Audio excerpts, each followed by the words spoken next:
Assalamualaikum warahmatullahi wabarakatuh. Nama saya Fira Rehani dari Universitas Yarsi, Fakultas Ekonomi dan Bisnis Prodi Akuntansi, Angkatan 2019.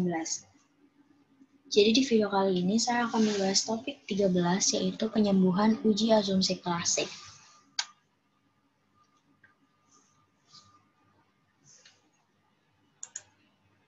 Nah, di sini penyembuhan data pada uji autokolerasi atau data teridentifikasi terdapat gejala autokolerasi. Pengujian autokolerasi, menurut Ghazali 2019, ada beberapa pengujian yang dapat dilakukan seperti uji Durbin-Watson, uji statistik Q, box Pearce, and Aljong box, serta uji Rantes. Uji autokolerasi bertujuan untuk menguji apakah dalam model regresi ditemukan adanya kolerasi antara variabel pengganggu atau residual pada periode T dengan kesalahan pengganggu pada periode T1 sebelumnya.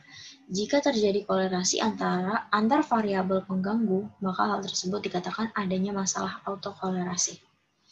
Dasar pengambilan keputusan dalam uji autokolerasi Durbin-Watson, metode pengujian yang sering digunakan itu dalam penelitian skripsi kuantitatif adalah dengan uji Durbin-Watson dengan ketentuan atau dasar pengambilan keputusan sebagai berikut.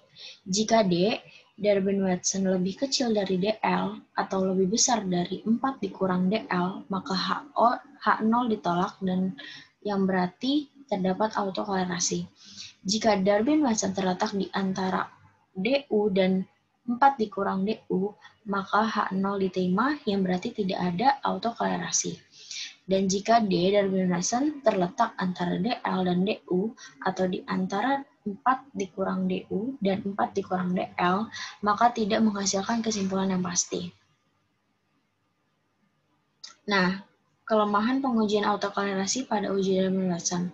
Uji Durbin-Watson mempunyai kelemahan yaitu jika nilai Durbin-Watson terletak antara DL dan DU atau di mana 4 dikurang DU dan 4 dikurang DL, maka tidak menghasilkan kesimpulan yang pasti apakah terjadi gejala autokolerasi atau tidak. Jika demikian, adanya maka alternatif yang baik untuk mengatasi masalah autokolerasi ini adalah dengan menggunakan metode lain seperti uji Rantes. Faktor-faktor lain terjadi gejala autokolerasi adalah sebagai berikut. Yang pertama, adanya kesalahan dalam pembentukan model regresi. Yang kedua, tidak memasukkan variabel yang penting dalam model regresi. Dan yang ketiga, memanipulasi data. Dan yang keempat, menggunakan data yang tidak empiris. Nah, sekarang kita langsung aja ke pengujiannya. Di sini saya udah masukin datanya. Sekarang kita ingin melakukan pengujian DW-nya terlebih dahulu. Di sini itu terdapat variabel X1, X2, dan X1, X2, dan variabel Y. Nah, cara uji DW-nya itu kita klik Analyze, terus Regression,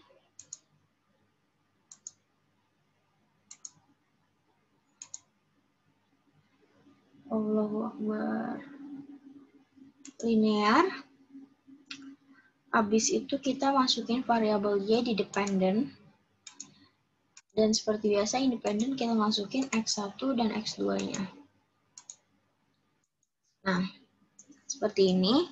Dan untuk statistiknya kita checklist yang collinearity, diagnosis, dan Durbin-Watson. Terus kita continue, lalu kita ke save. Kita klik di residual itu yang unstandardized. Lalu kita continue. Dan oke.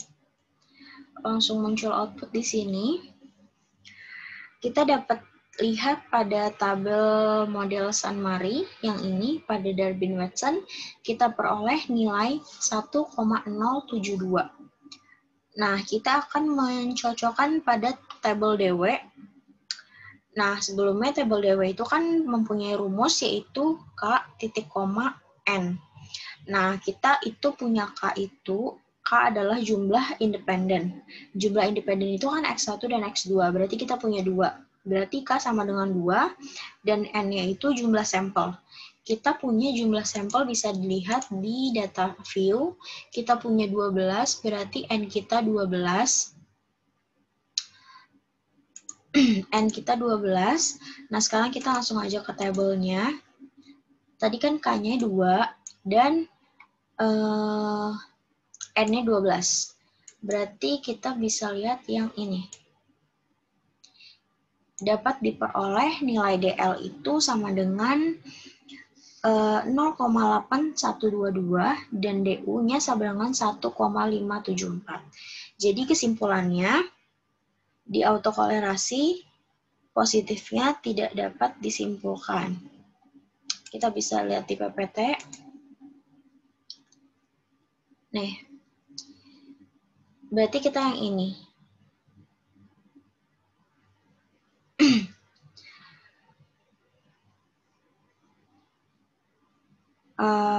Terletak di antara DL dan DU atau di antara 4 dikurang DU, 4 dikurang DL, maka tidak menghasilkan keputusan yang pasti. Atau autokolerasi positifnya itu dapat disimpulkan. Tidak dapat disimpulkan. Nah, tadi kan kita udah dapat DW. Bentar, ke sini dulu output. Nah, kita kan udah dapat Darwin-Watson ini 1,072 yang dimana lebih besar dari 0,8122. Itu adalah DL-nya. Yang lebih besar dari DL dan lebih kecil dari DU. Tadi kita dapat nilai DU itu 1574. Jadi dapat disimpulkan jika DW terletak di antara DL dan DU atau tidak antara, bentar nih, kita lihat PPT aja. Nih. Jadi dapat disimpulkan jika DW terletak di antara DL dan DU atau di antara 4 dikurang DU dan 4 dikurang DL, maka tidak menghasilkan kesimpulan yang pasti. Nah, selanjutnya kita langsung ke uji rantes. Uji rantes merupakan bagian dari statistik non-parametrik yang dapat digunakan untuk menguji apakah antara residual terdapat kolerasi yang tinggi. Dasar pengambilan keputusan itu dalam uji rantes itu jika nilai asim signifikan totalnya lebih kecil dari 0,05 maka terdapat gejala autokolerasi, dan sebaliknya jika nilai asim signifikan total lebih besar daripada 0,05 maka tidak terdapat gejala autokolerasi. Nah, sekarang kita lanjut aja ke SPSS-nya lagi. Kita akan uji rantesnya terlebih dahulu. Kita klik Analyze, terus Non-Parametric Test, Legacy Dialog. Aduh, salah. Sorry. Analyze, Non-Parametric Test, Legacy Dialog. Kita ke rantes. Nah, di sini kita masukin yang unstandardized. Nah, lalu kita klik OK.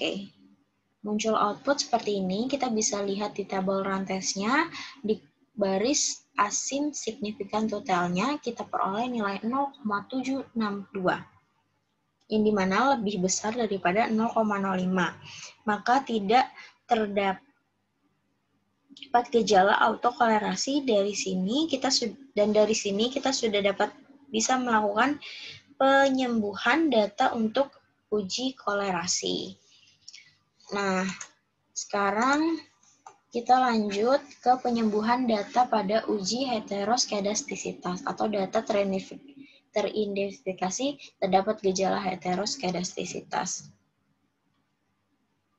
Nah, solusi alternatif untuk mengatasi gejala heteroskedastisitas dalam model regresi, dalam kasus pengujian heteroskedastisitas menguji Higg-Laser, seringkali terdapat gejala heteroskedastisitas. Berikut ini cara yang perlu dilakukan agar model regresi terbebas dari gejala heteroskedastisitas. Yang pertama, melakukan alternatif pengujian lain untuk mendeteksi ada atau tidaknya gejala heteroskedastisitas, seperti uji heteroskedastisitas dengan grafik, scatter plot, uji Park, dan uji White. Itu kita sudah ada di pertemuan sebelum-sebelumnya. Lalu yang kedua itu melakukan transformasi data penelitian seperti LN, log 10, plug, dan lain-lain. Dan yang ketiga itu melakukan outliner terhadap data yang ekstrim atau tidak diperlakukan, maka tidak boleh menambah sampel yang baru supaya sebaran dan data menjadi lebih bervariasi dan beragam. Nah, mungkin untuk penyembuhan data uji heteros tidak kita bahas. Jadi di sini kita hanya bahas uji autokolerasi aja, yang uji DW dan rantes. Sekian video hari ini, kurang lebihnya mohon maaf. Wabillahi taufiq wal hidayah. Wassalamualaikum warahmatullahi wabarakatuh.